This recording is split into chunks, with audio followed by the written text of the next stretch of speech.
Awesome. Well, good morning again. If I haven't met you, my name is Nathan, and I'm one of the pastors here at Church of the Grove.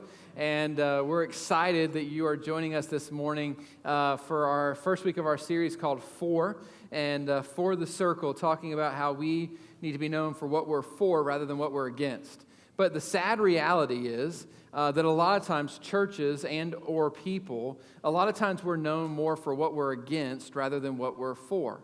And so, like, if you were to read books, if you were to talk to people, when it comes to just the kind of the common idea when it comes to church, you hear many different responses of what the church is known for. So for some people, when you ask them what they think about church, what they think about Christians, the word that you oftentimes hear is hypocritical. That's a very common word, that the reason I don't go to church is because the church is full of a bunch of hypocrites. Now, that is very true, right? Because we all fall short. We all don't do exactly like we say we believe, right? We mess up. We make mistakes. So we don't always live out to the perfect ability that we have to do what we've been called to do. So that isn't true to a degree, but that's kind of the reputation that the church has taken on. That we're just a bunch of hypocrites that are, say one thing, but then they live in a way that is completely different. On top of that, you might hear the word judgmental. That they're judgmental because they have this way of life and because they have this lifestyle and this moral kind of superiority, they a lot of times can look down on the people around them. They can be judgmental. They can be quick to bring judgment on someone's life based on what they do or don't do in their life. Maybe it's too political. Especially here in the Bible Belt in the South, Christianity is almost synonymous with this evangelical kind of right-wing conservative politics. And so it's easy for the Christians to almost fall into a voting block rather than be the people of God, the faith people of God that we have been called to be. And so it's easy for us to be kind of known for our political stances on things. It's easy for us to be known for what we're against rather than what we're for. It's easy for us to be known for being too sheltered. A lot of times people that kind of are in the church world and are in the church realm, like they are very sheltered. They live in this Christian bubble, and as a result, they're very set on their ways, and they don't really let any of the world's ways come into their lives. And so they aren't watching Netflix, they're watching Pure Flix. Like they're just completely sheltered from the world around them, and as a result, they're just kind of out of touch with reality. They dismiss science, and they dismiss some of the claims of our community and of our world, and they settle on just simplistic answers to really complex questions. And so it's easy for Christians and for churches to be known for what they're against or to be known for all the wrong things. But what we want to do over the course of this series this week and the weeks following is that we want to talk about what are we to be known for. What do we as a church want to be known for? And more specifically, as an individual, as a follower of Jesus, if you put your faith and your trust in Jesus as a child of God, what do you want to be known for in your life? What do you want your family to be known for? I don't think any of us would want to be known for being just hypocritical or judgmental or sheltered or too political. Like, that's probably not what we're going for. We want to be known for something more than that. One of the big questions that is always kind of coming up in my life as I kind of evaluate how we're doing as a church and individuals, like a lot of times we'll ask the question of ourselves, if the church, as Church at the Grove, ceased to exist, if the doors were closed and we were unable to meet anymore, would anyone really miss us? Not just the people in this room that are coming on a Sunday morning, but would the community actually miss our church? Would there be a hole that we leave as a church because we're no longer there? And that's a question that I wrestle with oftentimes because I want us to make a difference. I don't want us to just gather on a Sunday morning. I don't want us just to sing some songs and hear the Bible taught, but I want us to actually make a difference with our lives. I want us to be known for being for our community and being for the individuals in our community, to make a difference practically in the lives of people.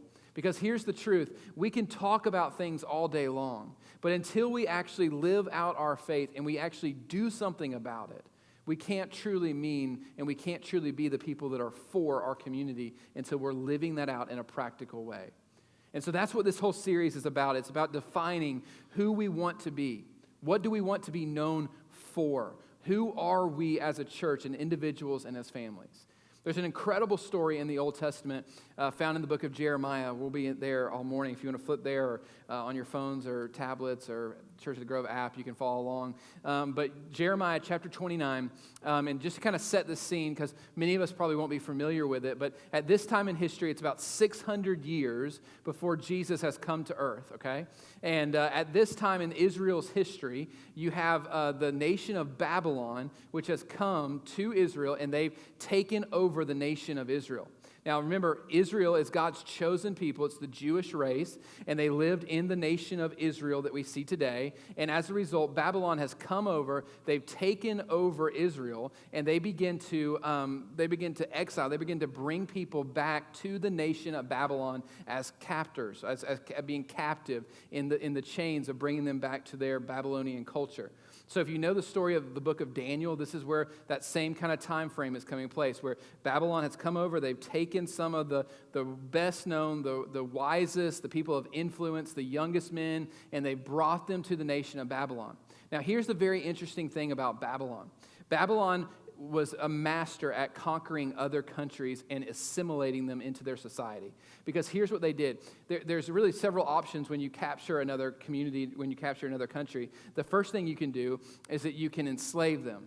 And this is very popular, right? You can enslave them, you can put them in chains, and you can force them to do whatever you want, the manual labor. That's typically what we see a lot of times in human history, is that people are captors, and they've been captive by their oppressors, right? But then the second thing that you can do is that you can just assimilate. I mean, you can just kill them all, right? You can just come into the city and you can just wipe everybody out, and you can just be done with them. You can take over the land, plunder all of their stuff, and you can just go on with your life, and you can just kill everybody. And we've seen a lot of countries do that over the history of the world. But what the Babylonians did was radically different. They had this mindset that they were going to assimilate people into their culture. And so what they did is they brought the smartest and the brightest and the youngest and the people with influence, and they brought them into Babylon, and they made them, forced them to be a part of the Babylonian culture. And what Nebuchadnezzar, the leader of the Babylonians, what he knew is that he knew that if they could assimilate some of those wise and young and influential people into the community, then eventually, over a generation or two generations, the Israelite people would be no more, and they would just assimilate into being like everyone else in the nation of Babylon. That was his goal, was not to have them have their own separate identity, but for them to assimilate into Babylonian culture and become like everyone else. And so Israel, you can just imagine for a second, Israel's taken over by Babylon. They're brought to this foreign country. They don't know anybody. Everything's different. Culture is different. Language is different. They worship these pagan false idols, and they have all of these different things that are different from what the community they've grown up in. They're no longer with their family members. It's a hard, tragic time. In fact, if you go to the book of Lamentations, that whole entire book is written. It's the poetry of them weeping because they've lost their homeland and they are now in a distant country. And so you can imagine just the heartache that they are feeling when they're in the nation of Babylon. But this is what's so interesting, that God is going to speak to his people through the prophet Jeremiah, and he's going to tell them how they should live in the midst of exile. So when they're not in their homeland, when they're in a distant land, how should they behave? How should they live? And this is what it says in Jeremiah chapter 29, starting in verse 4. It says, "Thus says the Lord of hosts, the God of Israel, to all the exiles whom I have sent into exile from Jerusalem to Babylon. Build houses and live in them. Plant gardens and eat their produce. Take wives and have sons and daughters. Take wives for your sons and give your daughters in marriage, that they may bear sons and daughters. Multiply there and do not decrease." So he starts off and he's saying, listen, make a home here. Like, this isn't going to be a temporary solution. You're going to be here for a while. So take a home, take wives, take husbands, have children, thrive, multiply here. Don't just kind of settle and just not engage in the community around you. And then he says this in verse 7, "But seek the welfare of the city where I have sent you into exile, and pray to the Lord on its behalf, for in its welfare you will find welfare." Now, this is such a huge thing that the Lord says, because here they are, the people of God, the chosen ones, the ones that were called out to be a blessing to all the other nations they encountered. These same people are now conquered by this pagan Babylonian nation. And you would think that the response to this nation would not be one to go seek the welfare of the city. It wouldn't be to pray for the city, but instead it would be to attack the city, right? That would be kind of a natural human response. It's not to love them, but to fight against them. And this is in the world that we live in today, right? When we have something that comes up against us, a lot of times we have two different responses. We can either fight against it or we can retreat away from it. And the people of God kind of probably had that same mindset in their head. Man, we can try to revolt against the nation of Babylon, but that's probably not going to work. I mean, they're a lot bigger than we are. They've got a lot more troops than we do. We don't have the military like they do. And so that's probably not going to work for us to revolt. Then the second option would be for them to retreat. Well, they could just kind of go into their holy huddles and they could just be content to live the life that they've always lived and just live in their little tribe with the people that looked like them and acted like them and talked like them and believed like them. That would probably be the natural, easy response for us to just retreat from the world around us. Now, this was written, 3,000 years ago almost, and it still applies to today's world as well. That as a follower of Jesus, we are called to two different kingdoms, right? There's the kingdom of this world and there's the kingdom of God, the kingdom of heaven. And that we're dual citizens in both of those places. Philippians chapter 3 talks about how we have a dual citizenship. That our home is not here on earth, but it's in heaven. And so when we come to know Jesus, we are citizens not just of this earth, but we are also citizens of heaven. But as a result, we have kind of one foot in both of those worlds. And when we interact with the community and the society around us, we typically have two responses to how we interact and how we deal with the community around us. The first way is we fight. And you see this all the time. You see people that will protest. You see people that will stand up and they'll try to make big scenes. You've got, all these terrible things that, Christians will say and do, trying to prove a point or trying to put some type of biblical principle into place, and will fight against the world. Like the world is the enemy, and so we'll fight actively against the world, and we'll push back, and we'll revolt against the things of this world. Now, I'm not saying that we inhabit and we take on the identity of the world, but I'm certainly not saying that we fight against the world either. The second attitude we oftentimes have is we pull back and we get sheltered from the world. And so it's easy, right? It's easy for you to come into this room and for you to fill a seat, and it's people that look mostly like you and they talk mostly like you and they have some of the similar values and some of the same ideas that you have about how life should go. And it's easy for you to identify with people that have the same mind that you do. But what about the people that don't? Man, those people are different. Those don't look the same way that I do, or they don't believe the same way that I do, or they don't have the same kind of economic status as I do. And it's easy for us to try to protect ourselves and try to protect our families by living sheltered in a bubble. Just saying, hey, it's going to be about us. We're going to just stay away from the world. We're going to insulate ourselves from the ways of the world. But that's not what God has called these people to do, and it's not what God has called us to do. God has not called us to live a life that we're just sheltered. God has called us to be people that seek the welfare of the city around us. Now, this gets difficult, though. Let's just be honest. When you have kids, this gets really, really difficult because you want to be sensitive to who your kids are hanging out with. You want to be sensitive to the influences that are coming in to their lives. You want to be sensitive to what they hear and what they see. If you didn't feel that way, then you wouldn't be a great parent, right? The reason that you're a good parent is because you care about the well-being of your child. But what God is calling us to do is not just to throw that to the side, but to see that our job and our responsibility is not to seek the welfare of ourselves, but instead to seek the welfare of those around us, to be known for what we're for rather than what we are against. That our intentional influence leads to eternal impact. Now, the word welfare here is actually a word that is known as shalom. And many of you guys have heard that. It's a popular Jewish word. And the word shalom is translated peace a lot of times in our world today, but it actually is much more than peace. It's a rich Hebrew word that means total, flourishing in every area of life. And so what God has called the people in this passage to do, what he's called these captives that are found in the nation of Babylon, that are in this distant land, what he's calling them to do, and ultimately what he's calling us to do as well, is to seek the shalom, to look out for the shalom, the peace, the total thriving of the community around us. That's our job. That's our responsibility. We don't push against it. We don't fight the world, but we don't get sheltered and we don't stay away from the world. We engage the world, and as a result, we bring Jesus with us wherever we go. Now, here's the difficult part of this, is that as we engage the world, we can tend to take on the characteristics of the world. And we don't want to do that, right? Because we know that the ways of life, we know what Scripture says, we know that that's the way of life, and so we don't want to fall into the trap of the enemy and start to believe that the ways of the world are going to bring us peace and satisfaction. So we still live differently. We still are different in the way that we orchestrate our life, and that we are different in the way that we believe, and the way that we act, and the way that we talk, but we engage the world in the process of seeking the shalom of the city. And it means total flourishing, which means that we're looking for the physical well-being of the city. In other words, that we're making sure that everyone's basic needs are getting met. That our job, our responsibility is to make sure that everybody has food and water and shelter.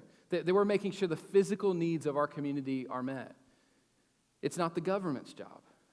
A lot of times we fall back into that, thinking that, it's the government and government programs and somebody should take care of this issue in our world. And some of the government programs have been helpful for people that are the most in need. But ultimately, the reason the government programs exist is because the church has not done what it's been called to do. And if we're the people of God, if we're going to be for the city, and if we're going to be for the people that are around us, then we need to seek the physical well-being of the world around us. Making sure that people have their basic necessities. Now, I don't know what kind of world you live in and how you walk and the people you kind of run with, but there are some tragic needs in our community of people that are hurting, that people that don't have everything that they need from a physical standpoint. We have an incredible ministry here in Walton County called Fish. And they provide for so many people in our community. But one of the things they do is they call backpack buddies that they do on Friday afternoons for some of our kids in our school system, where they have school lunches and food and stuff that's packed in the kids' book bags, and they send the kids home. And the food that's given to them in their book bags allows them to have food to eat throughout the weekend because they simply don't have the basic necessities at home. That's right here in our backyard, happening every single week. This is where we're at, where we have many of our kids in our communities are on free and reduced lunches. In the summer, we'll help deliver thousands and thousands and thousands of lunches to kids in our community that simply don't have the food that they need to eat in the summer. So this is a real issue, and the church has to be seeking the shalom, the peace, the physical well-being of the community around them. It's not just the physical, though, it's the emotional. One of the things that is bringing havoc and just wrecking our community right now is this whole idea of anxiety, depression, and suicide. It's just destroying the world that we live in, where it's so hard to talk to anyone that doesn't either have an anxiety issue or someone that doesn't know someone that has an anxiety issue. It's become rampant in our community, rampant in the world that we live in. And the church should be doing something about that.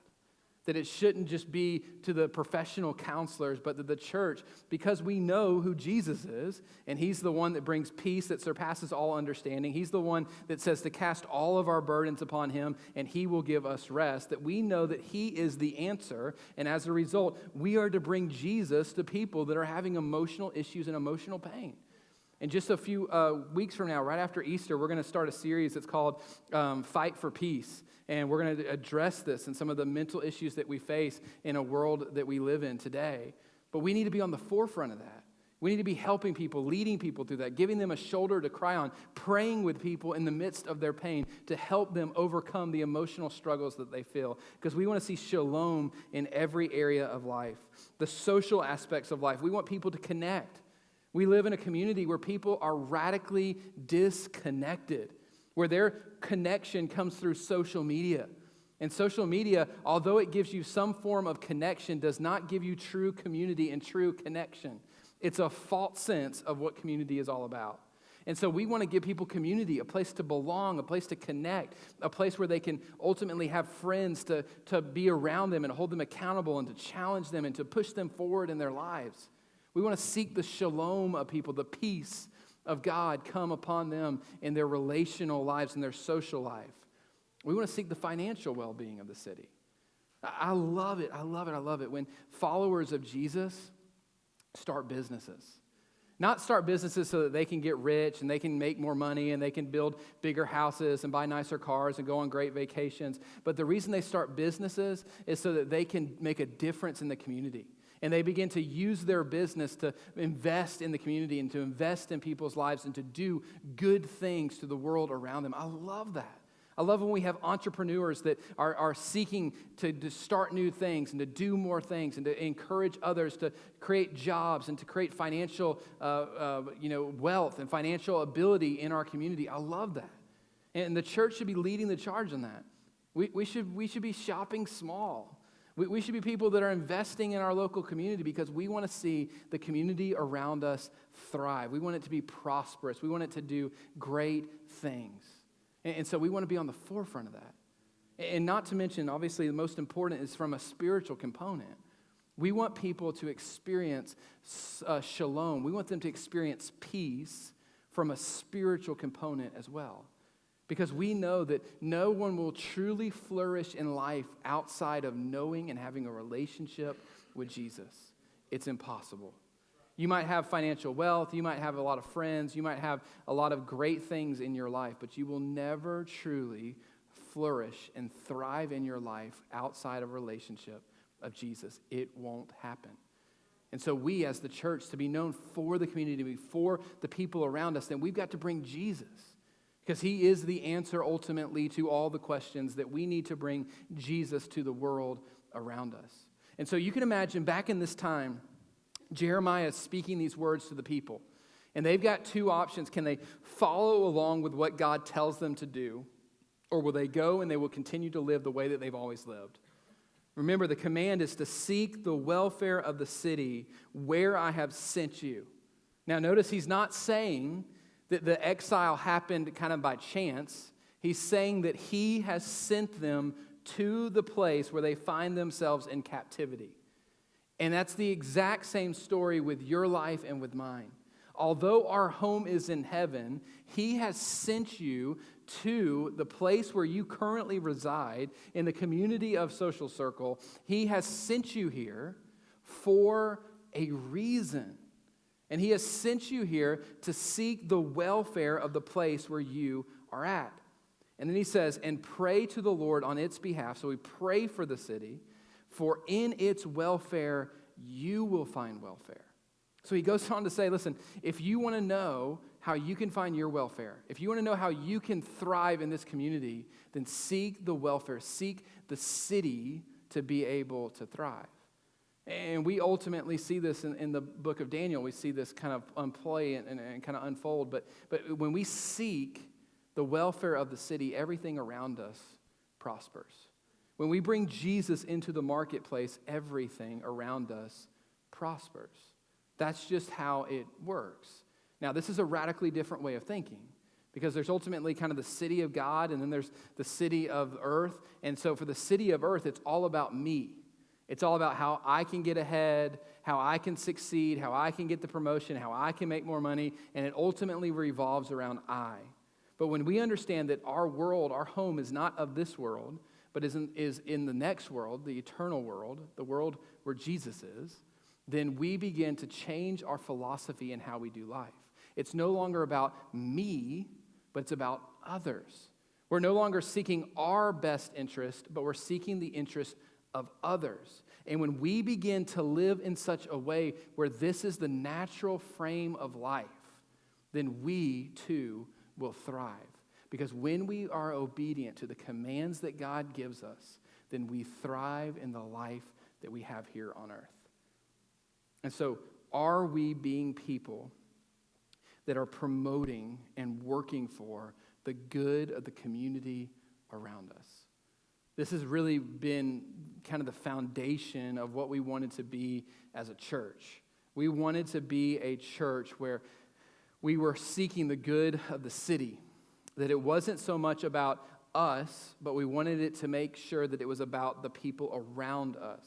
It wasn't about just the people that come and sit and fill a chair on Sunday morning, but it was about the people that are yet to come and fill a chair on Sunday morning. That we're not basing our attendance models on how many people show up here on Sunday, but rather how many people aren't showing up here on Sunday. We wanted to be a church that was known for what was going on in the community rather than what was all about our calendar and what we were doing.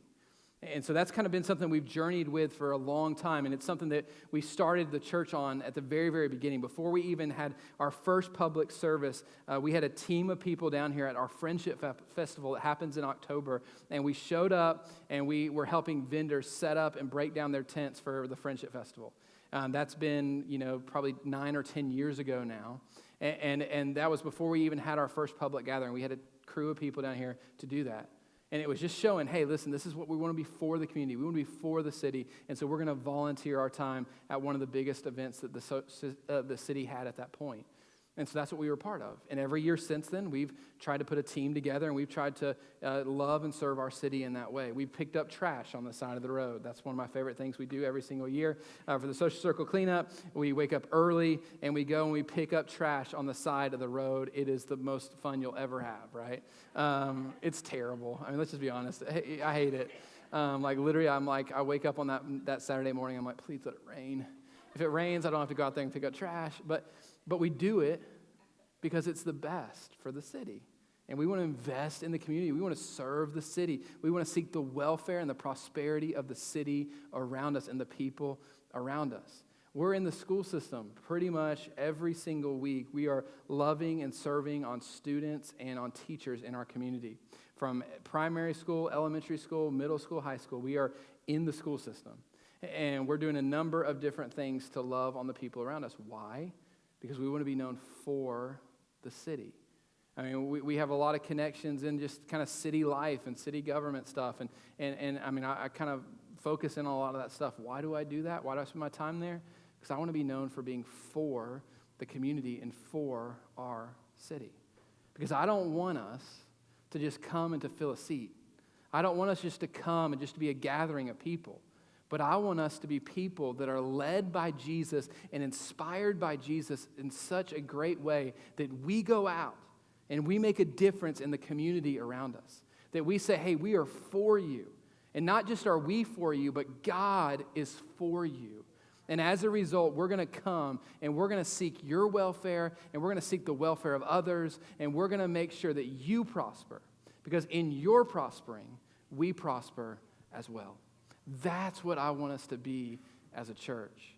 And so this series and what we've tried to kind of formulate over the next several weeks is that we wouldn't just talk about this, but that we would also show this. And so one of the cool things, I'm so excited about this, is that on March 22nd, we're calling it For the Circle Sunday, and we're going to be not having service here at all on that Sunday morning. We're going to cancel services here. We won't have a 9:15 gathering. We won't have an 11 o'clock gathering. There'll be no gatherings here. And we're going to go out into the community, and we're going to serve our community. We're going to serve at our primary school. We're going to serve at some of our other schools. We're going to prayer walk. We're going to serve in our city. We're going to serve some individuals that are really having trouble with some of their homes and maintenance and things like that. And so we've got a lot of opportunities. But here's the sad reality, that as much as we have been connected and involved in the community, as great, I feel like, as we have tried to make a difference and an impact on this city, sadly, it falls on the shoulders of a few. It falls on the shoulders of just a handful of people. And I'm not trying to make anyone feel guilty in the room if that's not you, but what I do want to just say is that if we're going to be able to make the difference that God has commanded us to make, then we need to be the people, all of us collectively, that join in together to make the difference we've been called to make. That we all need to gather under this banner of being for our community, and we all need to go after it.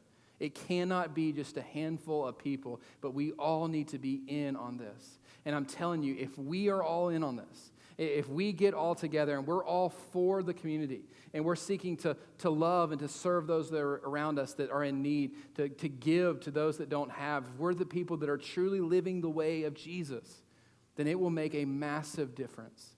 And the only thing that people can say at the end of the day, if church closed the doors tomorrow, they would say, man, we can't have Church at the Grove closed tomorrow.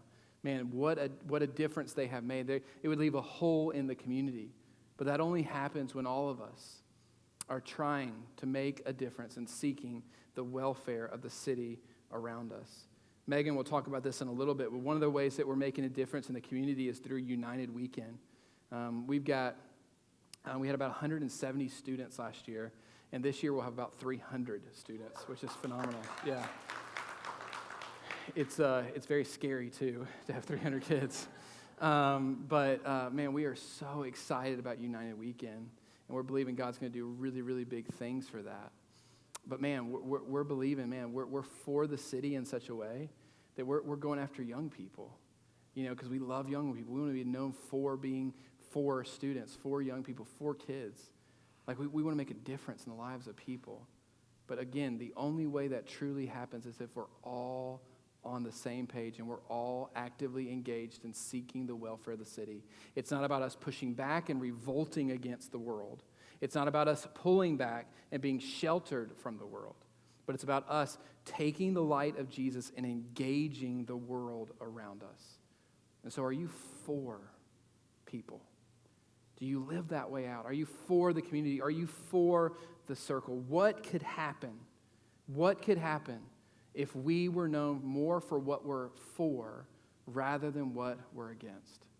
The basic needs of our culture and our community would be met.